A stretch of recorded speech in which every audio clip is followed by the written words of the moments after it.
Bismillahirrahmanirrahim. Assalamu alaikum. In this lecture series of ordinary differential equation, now we are going to talk about general solution and some results of Bessel differential equation. हम जानते हैं कि Bessel differential equation एक second order linear homogeneous differential equation with variable coefficient जो कि इस form में लिखी जा सकती है X square Y double prime plus X Y prime plus X square minus N square Y equal to 0, जबकि एन जो है वो आपके पास कोई भी पॉजिटिव नंबर हो सकता है। तो इस बेसल डिफरेंशियल इक्वेशन का जो सोल्यूशन है उसको हम कहते हैं Bessel function of order N. इसको हम फ्रोबेनियस मेथड से सॉल्व करते हैं और इसका फ्रोबेनियस सीरीज सोल्यूशन फाइंड करते हैं। इसको जब हमने सॉल्व किया था तो हमें इसके लिए एक इंडाइसियल इक्वेशन मिली थी और उस इंडाइसियल इक्वेशन के लिए दो रूट्स मिले थे। एक बीटा की वैल्यू मिली थी पॉजिटिव एन और दूसरी मिली थी नेगेटिव एन। जब पॉजिटिव एन हमने अप्लाई की तो हमें बेसल फंक्शन मिला जिसको हमने कहा था basal function of first kind, और उसको हमने GNX से डिनोट किया था और इस तरह से वो हमें फाइंड आउट हुआ था, जिसको हमने फैक्टोरियल की फॉर्म में या गैमा की फॉर्म में इस तरह से लिखा था। और अगर इसी में हम n को नेगेटिव n से रिप्लेस कर दें तो आपको basal function of first kind कुछ इस टाइप का मिलता है। तो हमने ये देखा कि GNX जो है ये बेसल डिफरेंशियल इक्वेशन का सलूशन था जब n आपके पास पॉजिटिव इंटीजर होगा। ये एग्जिस्ट कर रहा था पॉजिटिव इंटीजर पे, तो ये एग्जिस्ट नहीं कर रहा था j माइनस एन एक्स। और अगर n आपका नेगेटिव इंटीजर हो तो फिर ये एग्जिस्ट करता है और ये एग्जिस्ट नहीं करता, और दोनों सेम रहते हैं जब n आपका 0 हो। क्योंकि हमें डिफरेंशियल इक्वेशन का सलूशन लिखने के लिए लीनियरली इंडिपेंडेंट सलूशन की ज़रूरत होती है, तो फिर क्योंकि पॉजिटिव इंटीजर पे ये एग्जिस्ट करता है ये एग्जिस्ट नहीं करता, नेगेटिव पे ये करता है ये नहीं करता, तो फिर जब n इंटीजर होगा तो उस वक्त ये दोनों लीनियरली इंडिपेंडेंट सलूशंस नहीं होंगे। तो हम बेसल डिफरेंशियल इक्वेशन का जो जनरल सलूशन है वो इन दोनों की फॉर्म में नहीं लिख पाएंगे तब जब n आपका पॉजिटिव इंटीजर होगा। और अगर n आपका पॉजिटिव इंटीजर ना हो, वैसे पॉजिटिव नंबर हो अदर देन इंटीजर, तो फिर ये दोनों लीनियरली इंडिपेंडेंट हैं, तो हम जनरल सलूशन को इन दोनों की लीनियर कॉम्बिनेशन के तौर पे लिख सकेंगे। ये हमने वो लिख लिया कि जब n आपका नॉन इंटीजर हो तो फिर JNX और J माइनस NX दोनों जो हैं ये लीनियरली इंडिपेंडेंट होते हैं। और बेसल इक्वेशन का जो सलूशन है उसको हम इस टाइप में लिख पाएंगे when n is non integer. इसमें a और b जो है ये दोनों आर्बिट्रेरी कांस्टेंट है। लेकिन चूंकि n जो है आपके पास इक्वेशन में गिवन था कि n जो है ये पॉजिटिव नंबर है। अब पॉजिटिव नंबर जो है वो इंटीजर भी हो सकता है और नॉन इंटीजर भी। नॉन इंटीजर के लिए तो हमने लिख लिया कि general solution basal function of first kind की फॉर्म में लिखा जा सकता है। लेकिन जब n जो है वो इंटीजर हो तो फिर उसके लिए हमने एक थ्योरम प्रूव किया था कि अगर n जो है आपके पास पॉजिटिव इंटीजर हो तो फिर इसे j माइनस एन एक्स जो है ये इस पे डिपेंड कर रहा होता है, यानी उसको लिखा जा सकता है -1 की power n JNX। j minus N X जो है ये JNX का जो है वो कांस्टेंट मल्टीपल है। और अगर हम n को इंटीजर कंसिडर करते हुए इसका जनरल सलूशन लिखें तो हम इसका जनरल सलूशन नहीं लिख पाएंगे। ये देखें, ये हमने वही लीनियर कॉम्बिनेशन लिखी, इसमें j माइनस एन एक्स जो है इसको हमने रिप्लेस किया -1 raise to the power n JNX से, और दोनों से JNX को कॉमन किया तो ये a plus B into -1 raise to the power n। तो दोनों कांस्टेंट हैं तो आपको एक नया कांस्टेंट मिल जाएगा c, तो y x आपको मिलेगा CJnx। तो ये जो y है ये general solution Bessel differential equation का नहीं होगा। क्यों? क्योंकि बेसल डिफरेंशियल इक्वेशन आपके पास सेकंड आर्डर डिफरेंशियल इक्वेशन होती है, और सेकंड आर्डर डिफरेंशियल इक्वेशन का जो जनरल सॉल्यूशन है उसमें आर्बिट्रेरी कांस्टेंट की तादाद जो है वो 2 होती है, जबकि इसमें आर्बिट्रेरी कांस्टेंट की तादाद 1 आ रही है। इसका मतलब है कि जो basal function of first kind है उससे हमें बेसल डिफरेंशियल इक्वेशन का जनरल सॉल्यूशन नहीं मिलता जब n आपका ग्रेटर देन 0 हो। फर्स्ट काइंड से हम जनरल सॉल्यूशन तब लिख पाएंगे जब n आपका नॉन इंटीजर हो, और अगर n आपके पास नॉन नेगेटिव इंटीजर हो तो फिर आप Bessel function of first kind की हेल्प से जो है वो बेसल डिफरेंशियल इक्वेशन का सॉल्यूशन नहीं लिख पाएंगे। तो ये हमने नीचे लिखा कि जनरल सॉल्यूशन जो है वो Jnx और J-nx जो है ये जनरल सॉल्यूशन लिखने के लिए सफिशेंट नहीं है। तो हमें फिर यहाँ पे एक नया फंक्शन जो है वो इंट्रोड्यूस करवाना पड़ेगा जिसे हम basal function of second kind कहेंगे। ये हमने यहाँ पे basal function of second kind जो है वो इंट्रोड्यूस करवाया। वही हमने सॉल्यूशन लिखा जो हम पहले लिख चुके हैं फर्स्ट काइंड वाला, जब n आपके पास नॉन इंटीजर हो। इसमें a को हमने इस नंबर से और b को इस नंबर से रिप्लेस किया। तो जब दोनों ये आर्बिट्रेरी कांस्टेंट यहाँ रिप्लेस किए तो अब आपको जो रिलेशन मिल रही है वो इस टाइप की मिलेगी सॉल्यूशन की। इसमें से ये जो आपको एक्सप्रेशन मिल रही है इस एक्सप्रेशन को हम कह लेंगे कि ये Bessel function of second kind है। और ये चूँकि हमने ये जो लीनियर कम्बिनेशन का सॉल्यूशन लिया था वो नॉन इंटीजर के लिए लिया था, तो ये भी अभी नॉन इंटीजर के लिए। अब देखें इसको हमने Bessel function of second kind कह लिया और Jnx हमारे पास Bessel function of first kind था। तो अब जनरल सॉल्यूशन जो है वो लिखा जा रहा है linear combination of Bessel function of first kind and basal function of second kind की हेल्प से। लेकिन फिर भी जो लिखा जा रहा है वो सिर्फ नॉन इंटीजर वैल्यू के लिए लिखा जा रहा है।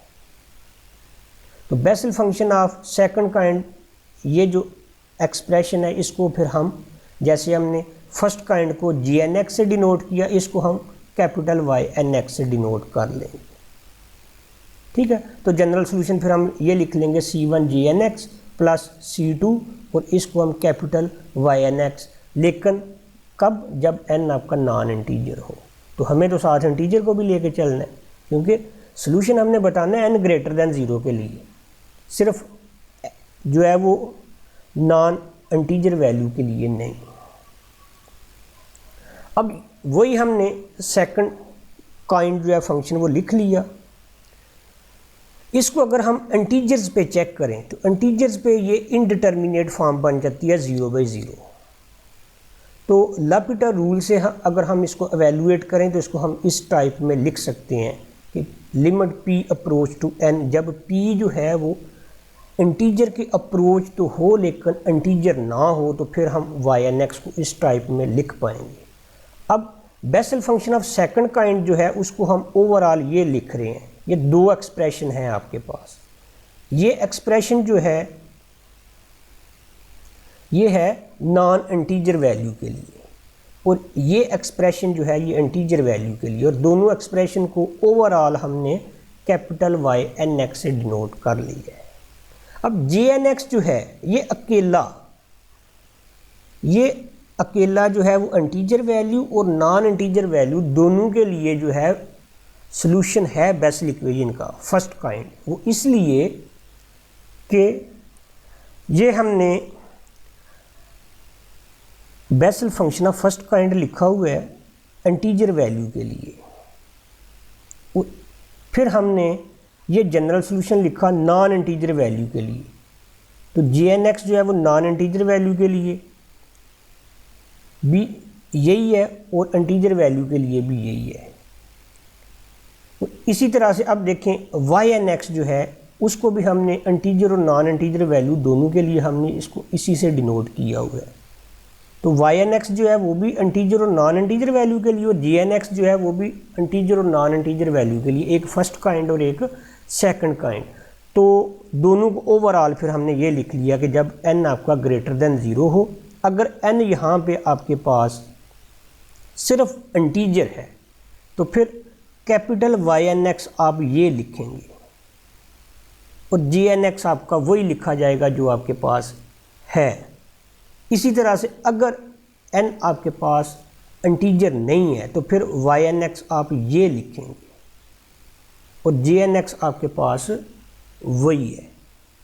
इसकी ज़रूरत हमें तब पड़ी थी क्योंकि ये अकेला जी एन एक्स जो है वो जनरल सोल्यूशन हमें प्रोवाइड नहीं कर रहा था बेसल इक्वेशन का, ये हमें सिर्फ सोल्यूशन प्रोवाइड कर रहा था जब n आपका नॉन इंटीजर था, और इसकी और j माइनस एन एक्स की लीनियर कम्बिनेशन से हमने सोल्यूशन लिखा था ये। लेकिन जब n आपका इंटीजर भी हो तो फिर आप बेसल डिफरेंशियल इक्वेशन का सोल्यूशन जो है वो linear combination of Bessel function of first kind और Bessel function of second kind, इन दोनों की लीनियर कम्बिनेशन से ही लिख सकते हैं। अब इसके बाद इसके कुछ रिजल्ट्स हैं, जैसे basal function of first kind of zeroth and first order. ये हम जानते हैं कि basal function of first kind जो है वो ये होता है फॉर n इज़ इंटीजर। अब हमने करना क्या, ये जो n है इसको हमने 0 से रिप्लेस कर देना है। n को 0 से रिप्लेस किया तो जहाँ जहाँ पे n आ रहा है वो 0 हो जाएगा, तो इसे हम लिख पाएंगे sigma m0 to infinity minus 1 raise to the power m x/2 raise to the power 2m by m factorial, और ये n भी 0 हो जाएगा, ये m फैक्टोरियल और ये डिनोमिनेटर में m फैक्टोरियल स्क्वायर बन जाएगा। अब चूँकि ये एक सीरीज़ है तो हम क्या करेंगे, m की डिफरेंट वैल्यूज़ अप्लाई करेंगे तो हमें एक सीरीज़ मिलेगी। मसलन पहले हम m को 0 लेते हैं, 0 लिया तो ये आपको 1 मिलेगा, ये भी आपको 1 मिलेगा, नीचे भी आपको 1 मिलेगा। तो ओवरऑल आपको फर्स्ट टर्म इसकी m0 पे क्या मिल गई, 1।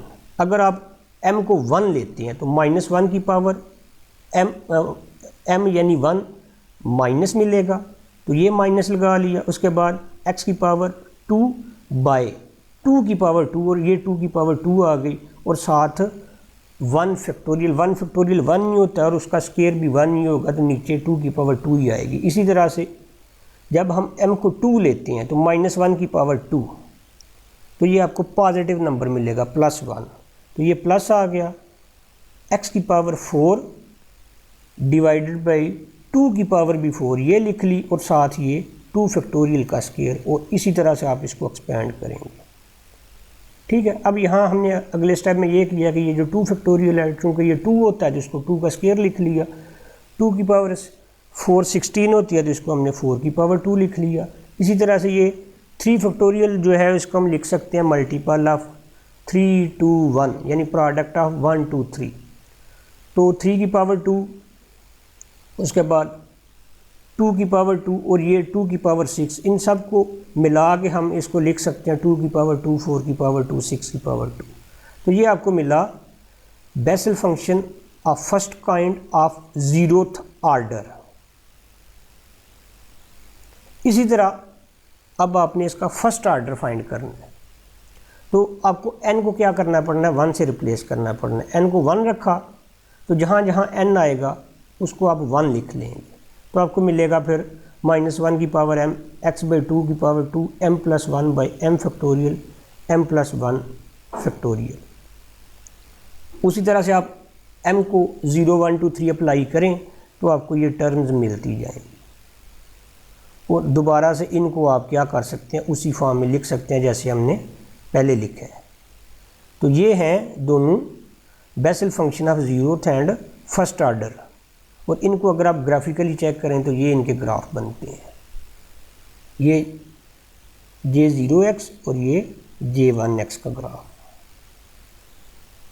उसके बाद एक थ्योरम है कि जो basal function of first kind of zeroth order है उसका जो डेरिवेटिव है विद रिस्पेक्ट टू एक्स वो आपको मिलता है negative of Bessel function of first kind of order 1, यानी ज़ीरोथ ऑर्डर को जब आप डिफरेंशिएट करें विद रिस्पेक्ट टू एक्स तो वो आपको नेगेटिव ऑफ ऑर्डर 1 मिलता है। तो ये हमने पहले basal function of first kind लिखा, इसमें n को 0 से रिप्लेस किया तो आपको ये सीरीज़ मिली। अब हमने करना क्या है, इसको डिफरेंशिएट करना है विद रिस्पेक्ट टू x। तो इसमें देखें ये टर्म जो है ये तो x के रिस्पेक्ट में कांस्टेंट है, सिर्फ ये टर्म जो है इसका डेरिवेटिव आपको फाइंड करना है।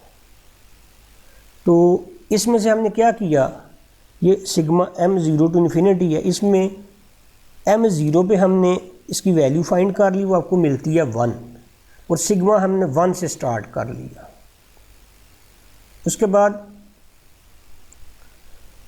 m को हमने रिप्लेस कर दिया m+1 से, वो इसलिए कि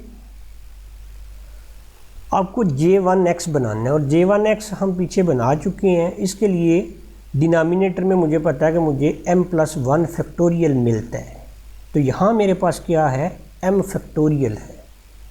अगर मैं फर्स्ट टर्म को अलग नहीं करता तो यहाँ पे मैं m+1 नहीं बना पाऊँगा। अब जब मैंने उससे अलग कर लिया तो मैं इसको री इंडेक्स कर लेता हूँ दोबारा से, m को m+1 से री इंडेक्स कर लेता हूँ, तो सिग्मा मेरा दोबारा से 0 से स्टार्ट हो जाएगा और मेरे पास नीचे m+1 फैक्टोरियल आ जाएगा।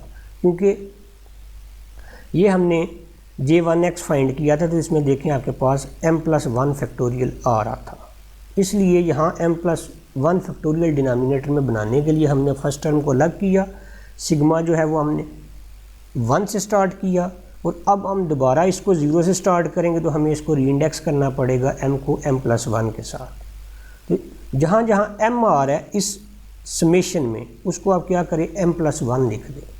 तो जिधर जिधर भी m आ रहा था उसको हमने, मसलन ये m था, इसको हमने m+1 लिख लिया। ये 2m है तो ये 2m+2 बन जाएगा। इसी तरह से नीचे m है तो इसको m+1 लिखा जा सकता है। और m को जब आपने m+1 से रिप्लेस किया तो ये आपका 0 से स्टार्ट होगा। मसलन जैसे हम री इंडेक्स पहले करते रहे, आप क्या करें, m को k+1 से कर लें और आखिर में दोबारा k को m से रिप्लेस कर देंगे तो आपको समझ आ जाएगी इसकी। अब देखें ये जो -1 की पावर m+1 है, इसमें -1 की पावर 1 अलग कर लेते हैं तो -1 की पावर 1 जो है वो -1 मिलता है, तो उसकी वजह से ये सम की बजाय ये माइनस का साइन आ गया, दोबारा से आपके पास रह गया -1 की पावर m। और ये अब इसको हमने क्या किया, डिफरेंशिएट किया, तो फर्स्ट टर्म का डेरिवेटिव आपको मिला 0, वो तो ख़त्म हो गई।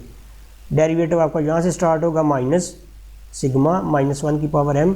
अब इस पे हमने क्या किया, पावर रूल लगाया, तो पावर रूल में पावर स्टार्ट में आ गई 2m+2, और इसकी पावर से क्या होगा, एक नंबर कम होगा तो ये 2m+1 रह जाएगी, और साथ क्या करना होता है, हमने इसको डिफरेंशिएट करना है जिसकी पावर थी।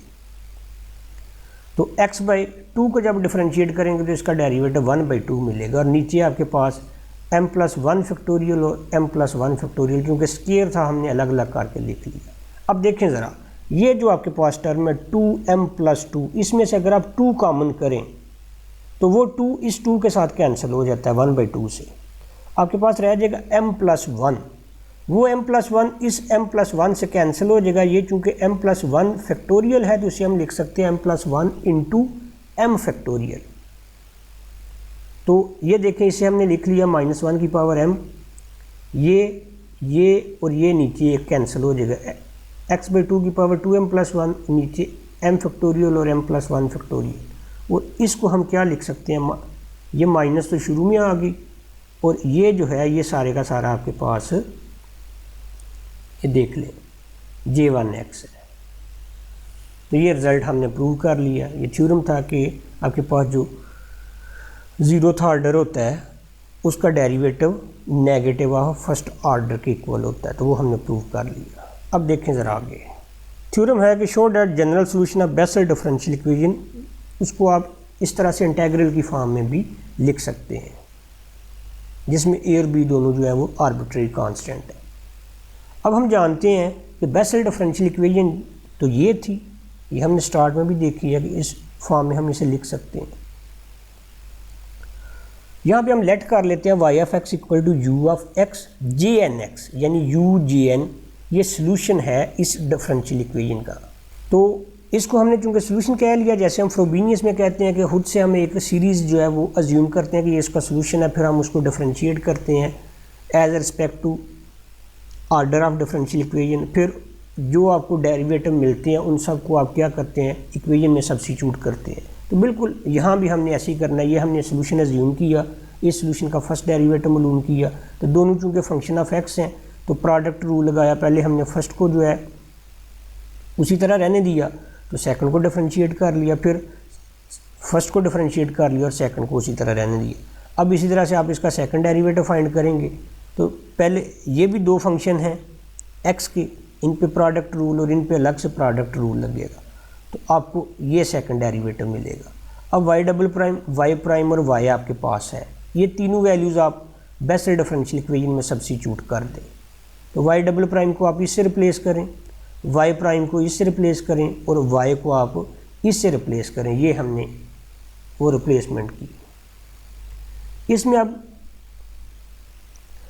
वो टर्म जो है जिनमें यू आर है एज अ मल्टीपल, उनको हमने अलग कर लिया। मसलन एक ये हमने कर ली, ये U X square J N double prime, एक ये कर ली। उसके बाद आपके पास ये टर्म आ रही है X U J N prime, ये लिख ली, एक्स जे एन प्राइम लिख लिया और यू हमने बार कॉमन किया हुआ है। उसके बाद ये X square minus N square U J N, तो ये हमने लिख ली वो ये वाली जो है, प्लस आपके पास बाकी रह गई एक ये टर्म रह गई, एक ये टर्म रह गई और एक ये टर्म रह गई। तीन टर्म रह जाती हैं, वो तीनों हमने ये लिख ली।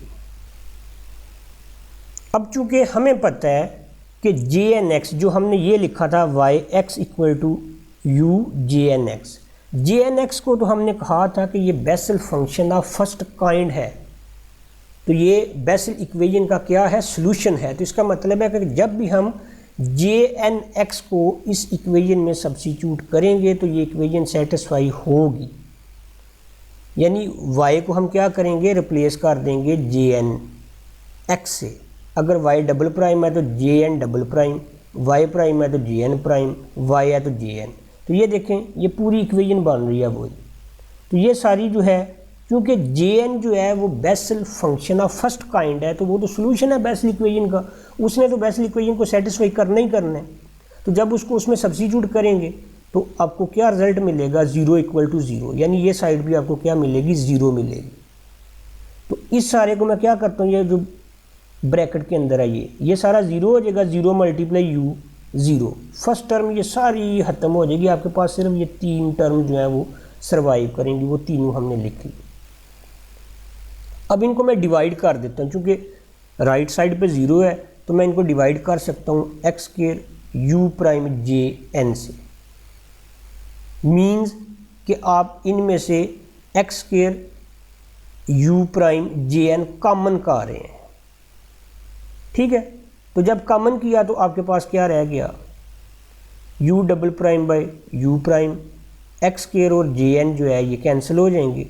तो u प्राइम चूँकि इसमें नहीं है तो कॉमन का मतलब क्या होता है, कॉमन जो आप करते हैं वो उन टर्म को आप क्या कर रहे होते हैं, असल में डिवाइड ही कर रहे होते हैं। तो ये आ जाएगा फिर u double prime by you prime plus 2, इसमें एक्स स्क्वायर से कैंसिल, उसके बाद यू प्राइम से कैंसिल, ये रह जाएगा J N prime by J N plus इसमें 1 बाई एक्स रह जाएगा सिर्फ इक्वल टू 0। इसको आप क्या करें, इंटीग्रेट करें with respect to X. U prime का देखें डेरिवेटिव ऊपर मौजूद है, तो इसकी इंटीग्रेशन आपको मिलेगी log of you prime plus इसी तरह से जे एन का डेरिवेटिव भी ऊपर है, तो ये 2 log of J N, X का डेरिवेटिव 1 भी ऊपर मौजूद है, तो log of X equal to constant of integration log of some constant B. अब ये तीनों log हैं, तो log की कवानीन के मुताबिक हम क्या करते हैं, इनका log इकट्ठा कर सकते हैं। तो log इकट्ठा किया तो ये तीनों एज अ प्रोडक्ट आ जाएंगे, इक्वल टू log भी log दोनों का कैंसिल हुआ, ठीक है। तो आपको मिल गया u prime equal to B by X J N square. इसको आप इंटीग्रेट करें तो आपको ux मिलेगा b integral of dx by X J N square X plus constant of integration. u की ये वैल्यू जो है इसको आप क्या करें, इसको आप यहाँ सब्स्टिट्यूट करें, Y X equal to U X J N X है ना, तो u की वैल्यू यहाँ पे आप सब्स्टिट्यूट करें तो आपको क्या मिलेगा, वाई एक्स इक्वल टू ये u सारा और साथ जे एन एक्स, यानी इसको हम क्या लिख सकते हैं, a को इससे मल्टीप्लाई करें a J N X plus B और ये सारा और जी एन एक्स। तो अगर आपने वो पहले गौर किया जब हमने बेसल इक्वेशन का जनरल सॉल्यूशन लिखा था, ये इसमें देखें क्या है, c1 some constant J N X plus c2 यानी some constant Y N X, तो यही फॉर्म वहाँ भी बन रही है। ये देखिए a J N X plus B J N X और साथ ये, तो ये जो आपको मिला है इस सारे को फिर आप कह सकते हैं कि ये अनदर फॉर्म है basal function of second kind की। तो आप इंटीग्रल की फॉर्म में जो बेसल डिफरेंशियल इक्वेशन का जनरल सॉल्यूशन है उसको फिर आप इस फॉर्म में भी लिख सकते हैं। अब recurrence formula involving Bessel functions of first kind, ये हमने दो रिजल्ट प्रूव करने हैं कि अगर Bessel function of first kind को आप क्या करें, एक्स एन से मल्टीप्लाई करें और ये जो आपको प्रोडक्ट मिले उस प्रोडक्ट को आप क्या करें, डिफरेंशिएट करें, तो आपको जो रिजल्ट मिलता है वो मिलता है X N J N minus one X. इसी तरह से अगर आप Bessel function of first kind को क्या करें, एक्स की पावर माइनस एन से मल्टीप्लाई करें और प्रोडक्ट को डिफरेंशिएट करें तो आपको जो रिजल्ट मिलता है वो माइनस एक्स की power minus N J N plus one X मिलता है, ये एन की तमाम वैल्यूज़ के लिए। अब basal function of first kind तो हमें पता है कि इस फॉर्म में होता है वो, इसमें क्या किया हमने, जे एन एक्स को एक्स एन से मल्टीप्लाई कर दिया, तो फ़र्क क्या पड़ेगा, ये देखें, ये हमने साथ डेरिवेटिव भी अप्लाई किया, डेरिवेटिव लिखा सिग्मा माइनस वन की पावर एम, ये आ गई, एक्स की पावर क्या है एन प्लस टू एम, तो जब x की पावर n से मल्टीप्लाई करेंगे तो x की पावर बन जाएगी 2n प्लस 2m। ये अब क्योंकि मल्टीप्लाई हम सिर्फ x की पावर n से कर रहे हैं तो पहले हमने लिखा हुआ था इसे x बाई टू, तो 2 का जो एक्सपोनेंट है उसको आपने क्या करना है, उसको आप इससे मल्टीप्लाई नहीं कर सकते, इस वजह से हमने 2 का एक्सपोनेंट जो है उसको अलग कर लिया, 2 की पावर n प्लस 2m, क्योंकि सिर्फ जो चेंज आएगी वो x के एक्सपोनेंट में आएगी, बाकी सारी टर्म्स वही m फैक्टोरियल और n प्लस m फैक्टोरियल। इसके बाद हमने क्या किया, इसको अब डिफरेंशिएट कर लिया, पावर रूल लगाएंगे, पावर स्टार्ट में आ जाएगी और पावर में से एक नंबर कम हो जाएगा, तो ये माइनस वन की पावर m, पावर जो है वो है 2n प्लस 2m, उसमें से 2 कॉमन किया तो 2 इंटू n प्लस m और x की power 2n plus 2m minus one by 2 की पावर वही, उसके बाद m फैक्टोरियल और ये जो n प्लस m फैक्टोरियल है इसको मैं लिख सकता हूँ n plus m into n plus m minus one factorial, इसलिए क्योंकि ऊपर मेरे पास n प्लस m आ रहा है तो उसको मैं इस n प्लस m से कैंसिल कर सकता हूँ। अब ये 2 है, 2 की पावर 1 है, नीचे 2 की पावर n प्लस 2m है, तो वो भी जब इसके साथ मिलेगी तो इसको मैं लिख पाऊँगा n plus 2m minus one, उसको जब मैं नीचे लेके आऊँगा तो n प्लस m को n प्लस m से कैंसिल किया तो बाकी जो टर्म रहेगी वो हमने इस फॉर्म में लिख ली। अब इसमें से दोबारा क्या किया मैंने, x की पावर n को जो है वो अलग कर लिया, ये अलग किया तो मेरे पास रह गया माइनस वन की पावर m, x की पावर एक n हमने ये बाहर निकाल लिया, एक रह गया n minus one plus 2m by 2 की पावर, इसको भी हम उसी तरह से लिखते हैं n minus one plus 2m m factorial, और इसको भी हम n minus one plus m factorial लिख लेते। अब देखें ये था आपके पास Bessel function of first kind, इसको gn(x) आप तब लिखते हैं जब आपके पास n प्लस 2m हो और नीचे n प्लस m फैक्टोरियल हो। तो अब यहाँ देखें बिल्कुल सेम वही चीज़ आ रही है, लेकिन n की जगह आपके पास क्या आ रहा है, n माइनस वन आ रहा है, जहाँ जहाँ भी n था वहाँ आपके पास क्या आ रहा है, n माइनस वन, ये n था, ये n माइनस वन आ गया, उसके बाद 2 की पावर में भी n था तो 2 की पावर में भी n-1 आ गया, उसके अलावा ये n है, यहाँ भी n-1 आ गया। तो फिर इस सारे को मैं लिख सकता हूँ x की पावर n अलग, और इसको मैं लिख सकता हूँ jn-1x। ठीक है, तो ये मैंने इसे लिख लिया, तो रिजल्ट प्रूव हो गया। इसी तरह से दूसरा रिजल्ट। अब basal function of first kind को हमने क्या करना है, x की पावर -n से मल्टीप्लाई करना है। तो वो हमने ये फर्स्ट काइंड लिखा, इसको क्या किया, पहले x की पावर -n से मल्टीप्लाई किया।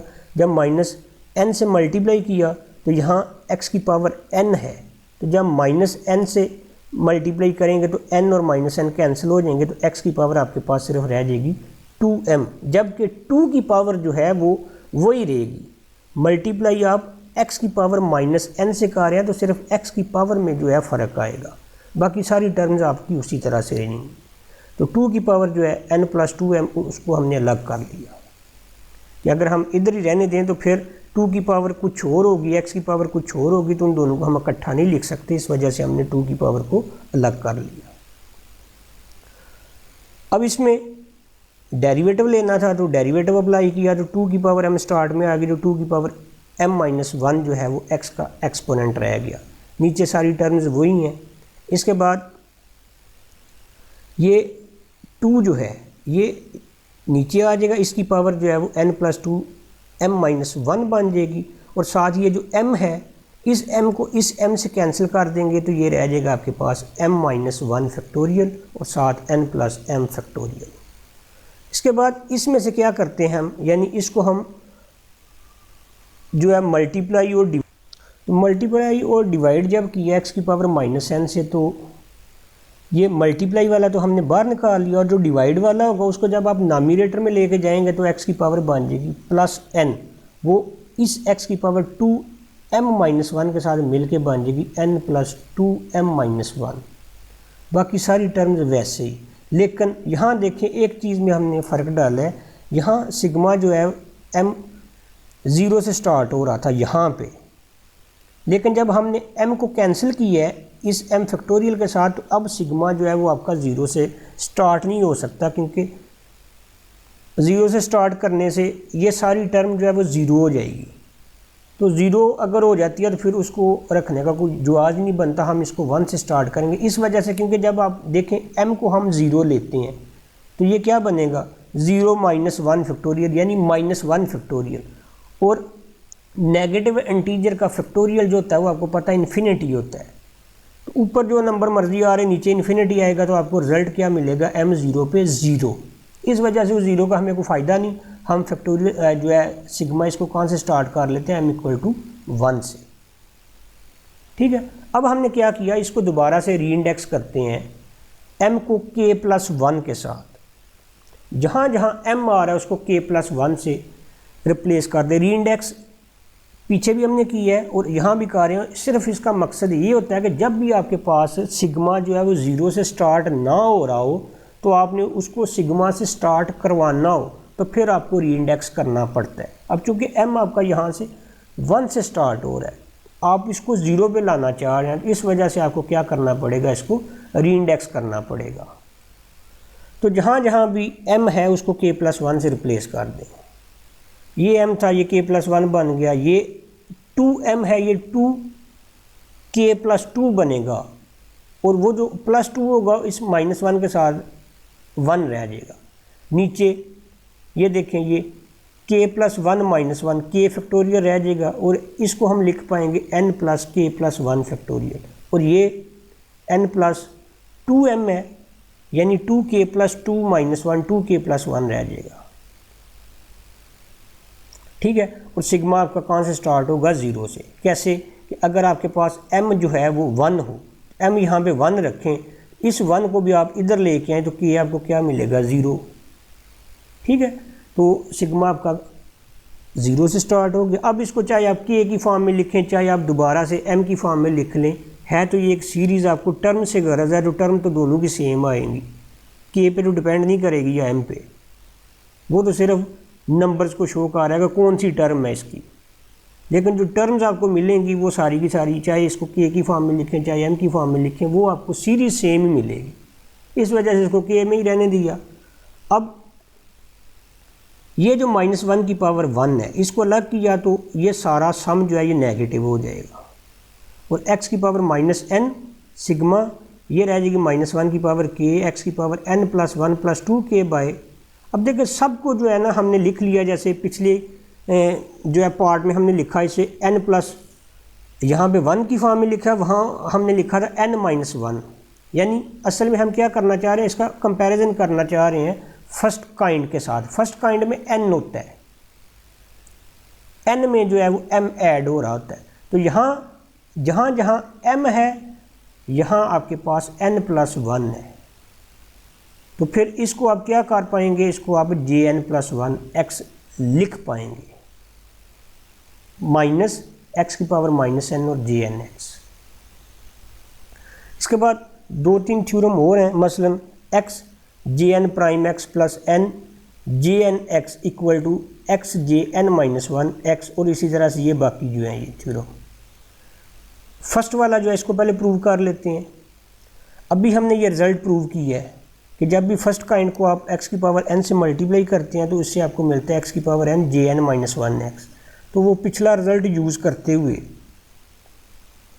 इसको आप क्या करें, इसको डिफरेंशिएट करें लेफ़्ट हैंड साइड को। तो पहले आप इसको डिफरेंशिएट करेंगे, इसको ऐसे ही रहने देंगे, फिर इसको डिफरेंशिएट कर लेंगे, इसको ऐसे ही रहने देंगे, तो ये इन दोनों का डेरिवेटिव आ गया इक्वल टू दिस। अब इनमें देखें, इसमें भी x की पावर n है, इसमें भी x की पावर n है, और इसमें x की पावर n-1 है। तो इसका मतलब क्या कि आप n-1 जो है x की पावर, उससे आप पूरी इक्वेशन को डिवाइड कर सकते हैं। तो पूरी इक्वेशन को जब डिवाइड किया तो ये रह गया आपके पास x jn'(x + n jnx = x jn-1 x। Same here, अब दूसरा रिजल्ट जो अभी हमने प्रूव किया उसको लेके आप इसे प्रूव कर सकते हैं। वो रिजल्ट हमने ये प्रूव किया है अभी जो रिसेंटली प्रूव किया। करना कि आपने सिर्फ जस्ट इसको डिफरेंशिएट करना है, ये डेरिवेटिव इसका लिया, अब इनको डिवाइड करना है आपने किस पे, x की पावर -n-1 पे। तो ये भी आपके पास उसी तरह से आपको मिल जाएगी। आपने डिवाइड किया किस पे, इस पे x की पावर -n-1 पे, तो x की पावर -n से कैंसिल हो जाएगी, क्योंकि आप डिवाइड कर रहे हैं तो नीचे आपके पास रह जाएगी x की पावर -1। उसको जब आप ऊपर लेके आएंगे तो वो ये x के तौर पे यहाँ पे रह जाएगी। ठीक है, अब इन दोनों को क्या करें, आप ऐड करें, इस रिज़ल्ट को और इस रिज़ल्ट को, यानी इन फर्स्ट टू को ऐड करें। तो यहाँ ही देख लें आप, इन दोनों को अगर ऐड करते हैं तो ये दोनों कैंसिल हो जाएंगे, इन दोनों के साथ आ जाएगा 2x jn'(x), ये इक्वल टू x दोनों में कॉमन है x, ये माइनस ये। ठीक है, और जब आप x पे डिवाइड कर दें, x इस साइड में भी है इस साइड में भी है, दोनों से कैंसिल हो गया, इसको आप लेफ़्ट साइड में लिख लें, इसको राइट साइड में लिख लें, तो आपको रिजल्ट मिल जाएगा। फिर इसी तरह से आप इन दोनों को क्या करें, सब्ट्रैक्ट करें। सब्ट्रैक्ट करने से ये दोनों कैंसिल हो जाएंगे, ये माइनस प्लस, ये दोनों ऐड हो गए 2n jnx इक्वल टू, ये दोनों आपको सम की फॉर्म में मिलेंगे। तो इसे आप क्या लिख सकेंगे, सिर्फ जस्ट इसको आपने क्या किया है, लेफ़्ट साइड में लिख लिया है, और यहाँ से जो x है इसको आपने क्या किया, x पे डिवाइड कर लिया, तो रिजल्ट आपका प्रूव हो गया। इसके बाद BECIL function of first kind when n is of N integer. अगर n आप क्या करें 1/2 ले लें, इंटीजर का हाफ ले लें। अगर आपके पास इंटीजर 3 है तो उसका हाफ 3/2, इंटीजर 5 है तो उसका हाफ 5/2। तो आपने ये 4 रिजल्ट प्रूव करने हैं कि j1/2x जो है वो आपको ये मिलता है, j-1/2x अगर हो तो वो ये मिलता है 3/2, और -3/2 हो तो फिर आपको वो ये मिलता है। तो पहले हम फर्स्ट काइंड को लिखते हैं। ये फर्स्ट काइंड हमने लिखी फैक्टोरियल के फॉर्म में, इस तरह से लिख सकते हैं, और हम इसे गैमा की फॉर्म में इस तरह से लिख सकते हैं, क्योंकि हमें पता है गैमा n+1 जो है वो n फैक्टोरियल के इक्वल होता है। जब गैमा की फॉर्म में लिखते हैं तो इसमें 1 ऐड करना पड़ता है, तो ये 1 ऐड किया। अब हमें करना क्या, हमें 1/2 फाइंड करना है j, तो n को 1/2 से रिप्लेस किया, ये 1/2 लिखा। जहाँ जहाँ n आ रहा है वहाँ वहाँ आप क्या कर लें, 1/2 लिख दें। तो -1 की पावर m, x/2 की power 1/2 plus 2m by m factorial, और m प्लस ये गैमा की फॉर्म में हमने लिखा हुआ है ना, m प्लस ये 1/2 प्लस 1 3/2। m की डिफरेंट वैल्यूज़ पे इसे एक्सपेंड किया तो m जब ज़ीरो होगा तो आपको ये मिलेगा। m ज़ीरो किया तो आपके पास क्या रह गया, x/2 की power 1/2 bye gamma 3/2 minus x1 पे ये और x2 पे ये मिलेगा। अब वही टर्म हमने ये लिखी, हमें इतना पता है कि गैमा n+1 जो है वो n गैमा ऑफ n के इक्वल भी होता है, ये हम पहले प्रूव कर चुके हैं। और गैमा 1/2 जो है ये पाई अंडर रूट के इक्वल होता है। इन दोनों रिजल्ट का यूज़ करते हुए हम इसको लिख सकेंगे, ऊपर वाली टर्म तो वैसी, नीचे वाली मसलन गैमा 3/2, गैमा 3/2 को हम लिख सकते हैं गैमा 1/2 प्लस 1 इस फॉर्म में। तो 1/2 प्लस 1 मसलन उसे हम क्या लिखेंगे फिर 1/2 गैमा 1/2, तो ये हमने लिख लिया। इसी तरह से गैमा 5/2 को हम लिख सकते हैं गैमा 3/2 प्लस 1, उसे हम लिखेंगे 3/2 गैमा 3/2। तो दोबारा से गैमा 3/2 को हम लिख पाएंगे 1/2 गैमा 1/2।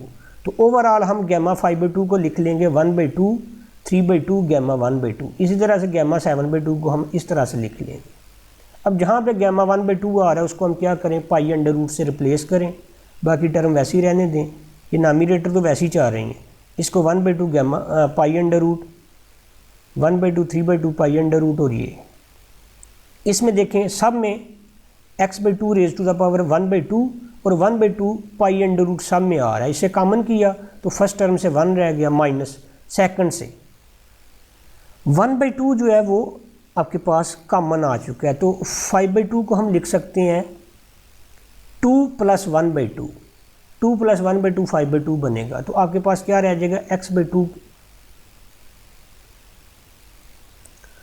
1/2 पाई अंडर रूट तो कॉमन आ चुका है, बाकी आपके पास रह गया 3/2, नीचे 3/2 है और ऊपर आपके पास रह जाएगा x/2 की पावर 2।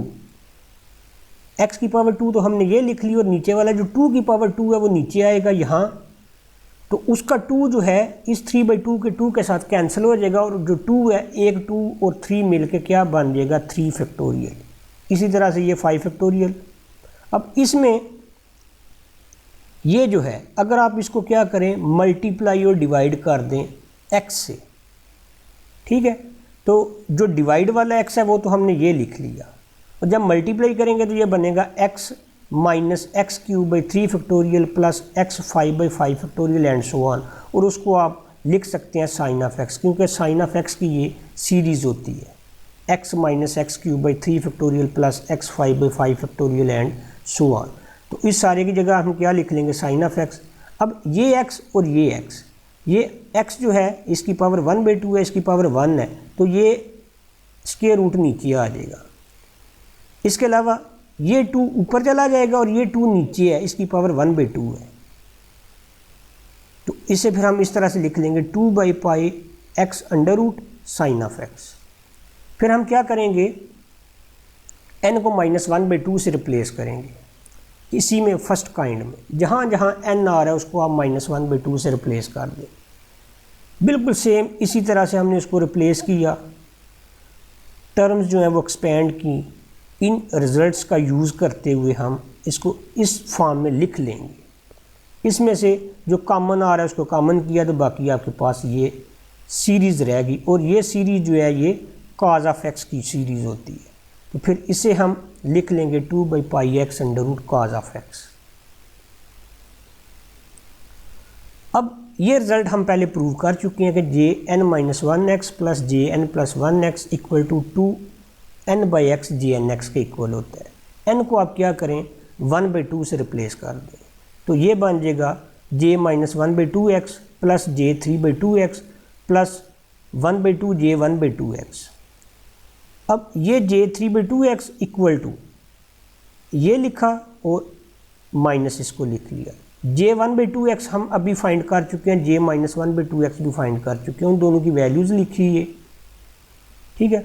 इन दोनों में देखें 2/पाई x अंडर रूट कॉमन है, उसको कॉमन किया तो फर्स्ट से रहेगा sine x/x minus cos of x। ये आपका थर्ड रिजल्ट भी प्रूव हो गया। और फोर्थ रिजल्ट में इसी को हमने लिया दोबारा से, इसमें हमने अब क्या किया, n को -1/2 से रिप्लेस किया। n को -1/2 रखेंगे तो j -3/2x plus j1/2x equal to -1/x j -1/2x। इसका चूँकि हमने रिजल्ट बताना था, इसको हमने इधर ही रहने दिया, बाकी दोनों टर्म जो है वो राइट साइड पे ले गई। अब j -1/2x और j1/2x हम फाइंड कर चुके हैं, उनकी जो वैल्यूज़ थी वो लगाई, इसमें से 2/πx इसको कॉमन किया तो रह गया आपके पास माइनस, यानी दोनों में माइनस आ रहा है तो उसे कॉमन कर लिया cos x/x plus sign of x। इसी तरह से एक रिजल्ट है कि integral involving basal function of first kind. Basal function of first kind में अगर इंटेग्रल इन्वॉल्व हो तो ये है कि इंटेग्रल x की पावर n jn-1x dx जो है, इसको हम लिख सकते हैं x की power n jnx plus c। इसी तरह से अगर माइनस x की पावर -n से हम मल्टीप्लाई करें तो फिर जो रिज़ल्ट आता है, तो ये देखें, ये रिज़ल्ट हम पहले प्रूव कर चुके हैं।